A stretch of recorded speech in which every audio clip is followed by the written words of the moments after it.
I studied a bunch of SCPs, and here are the top 3 I want to see in SCP Secret Lab. And that means I had to read a lot. So if you feel 1 ounce of sympathy for me, please subscribe. So let's go! The first SCP on my list is SCP-3106, and it is a bog. If you do not know what a bog is, it is this. Yeah, it's just a hole of poopy goop. Let me explain how 3106 works. If you were to jump into this hole of poopy goop, then you would be stripped of all of the meat on your bones and you would become a skeleton. These skeletons are referred to as SCP-3106-A. And they have one problem. They have huge gymnophobia, which means they do not like to be naked. So to solve this problem, they fall deeply in love with your meat. In other words, they will rip you apart just to take your meat and put it onto themselves. However, there was an exception of a skeleton who emerged from the poopy goop and had less urges than the others to take your meat. So how can this bog fit into Secret Lab? Wherever the bog spawns, it has to be in a large enough room. Here's some locations I thought were some pretty good ideas. The computer room, this lab and light containment, the spot where Class D spawn, the spot in heavy containment, the evacuation shelter and entry zone, or any of the red blaring rooms that are also an entry zone. This is how I think the poopy goop should really work inside Secret Lab. If you jump inside of 3106, you can emerge as 2 different classes. 1 being an aggressive skeleton, which would be an SCP, or 2 being a less aggressive skeleton, which would count as a Class D. Both skeletons would then become equal to a zombie, except if having 500 HP, they would have 100 HP. But if you want to have more HP, all you have to do is put meat on your bones from dead players. I also thought that it'd be pretty cool if you could take the meat off of SCP bodies, but only 2 of them really qualify. You might be thinking, what happens if an SCP goes inside the bog?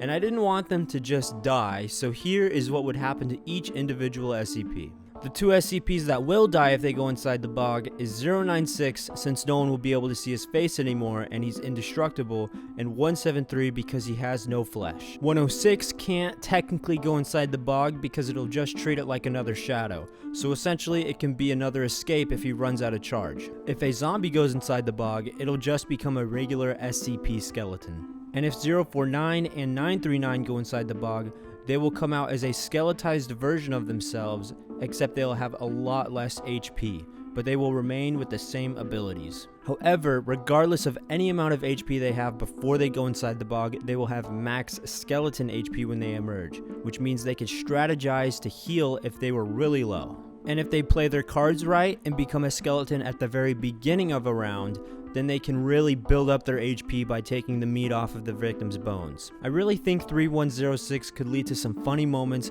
like if it spawned in the Class D spawn, all the Class D could jump in, and then half of them would become SCPs and they could have a skeleton war. Or maybe you could juke an SCP and make them accidentally kill themselves by falling into the bog. So tell me what you guys think about this one. And time for the next one! For my second choice, I want SCP-4739, this gallon of milk. I'm just kidding. I want the real 4739, which is actually called Alistair Gray. Alistair Gray. With an E. The reason there are 2 4739s is because Alistair Gray is an anti-meme SCP, which means that it possesses self-censoring properties. Think of it like the hat or the dog's amnestic cloud. So the Foundation doesn't actually know it exists, at least I think. Alistair Gray takes the appearance of a businessman, and if you can see him, that means you are under his mimetic effect. And that means no one can see, hear, or even know you exist anymore. So potentially you could wank it in front of everybody and bust all over their faces and they wouldn't even know. Alistair Gray's famous catchphrase is, "Hell of a first day." And that's an indicator that you're under the mimetic effect. Alistair Gray will slowly eat your memories until you become a vegetable and die. And he is also immune to any physical attacks, with the exception of a, quote, brick of information, which, if you don't know what that means your cell phone, computer parts, just anything with information in it. Watch, there is no anti-memetics division on YouTube if you want a deeper dive into Aleister Gray. Here's how I think Aleister Gray could work in SCP-SL. Since he is a memetic SCP, I think no one should even know someone is playing him. And what I mean by that is even other SCPs don't even know someone is playing as Aleister Gray. And not only that, but you shouldn't even be able to spectate Aleister Gray. Aleister Gray should take the appearance of a scientist, so the only ways you know you're under the effect is if he says, "Hell of a first day," or people just stop talking to you. And how you can relieve yourself from the memetic effect is if you collect 20 computer parts and use it as a block of information to hurt Aleister Gray.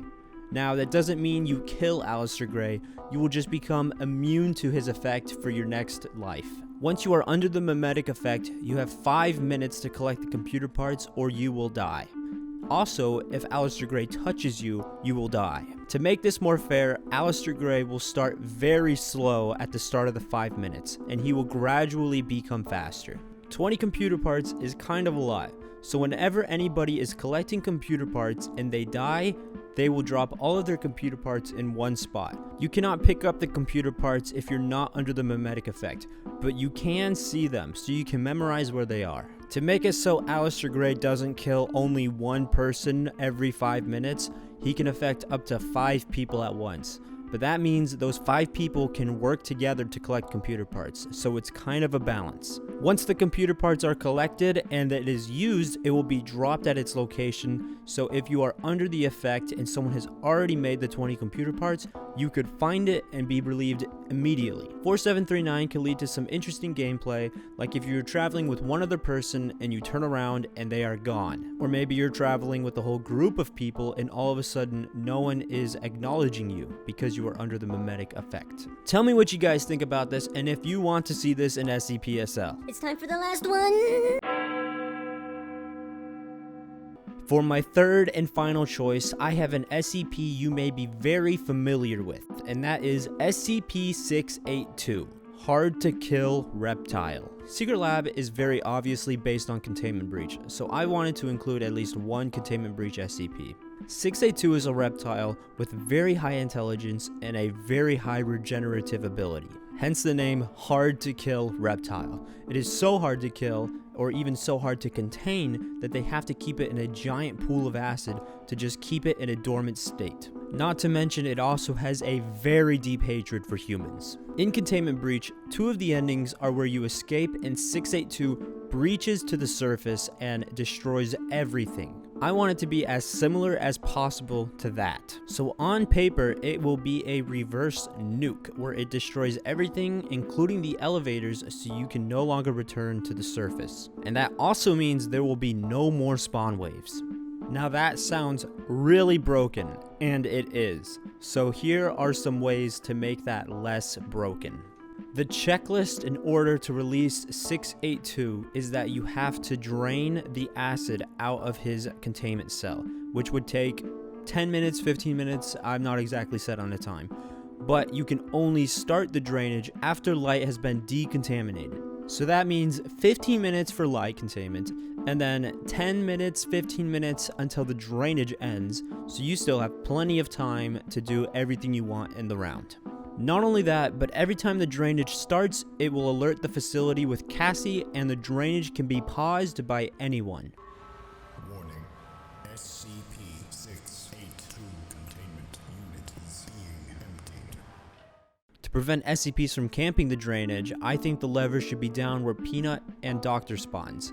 And not only that, but while it's draining, it fills that area with gaseous acid, very similar to how Nuke irradiates you. Now, how will 682 actually work on the surface?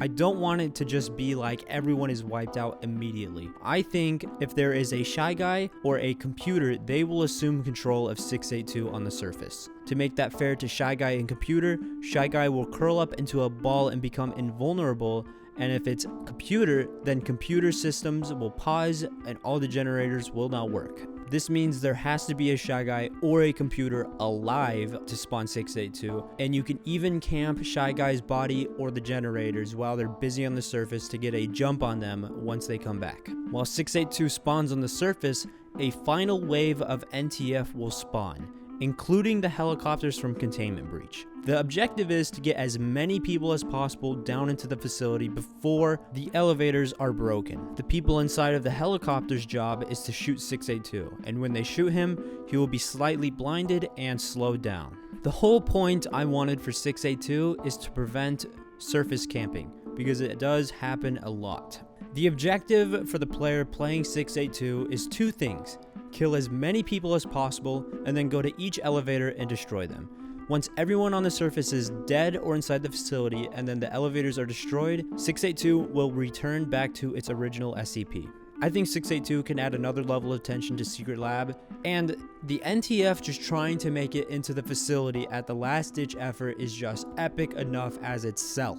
Tell me what you guys think about all these SCPs. Tell me what SCPs you would like to see in the game as well. I'm thinking about making another one of these videos in the future, so maybe I'll feature your comment if you comment something. It's currently 10:30 a.m. after I stayed up all night long to make this video. So please like, subscribe, and give me money. I don't know.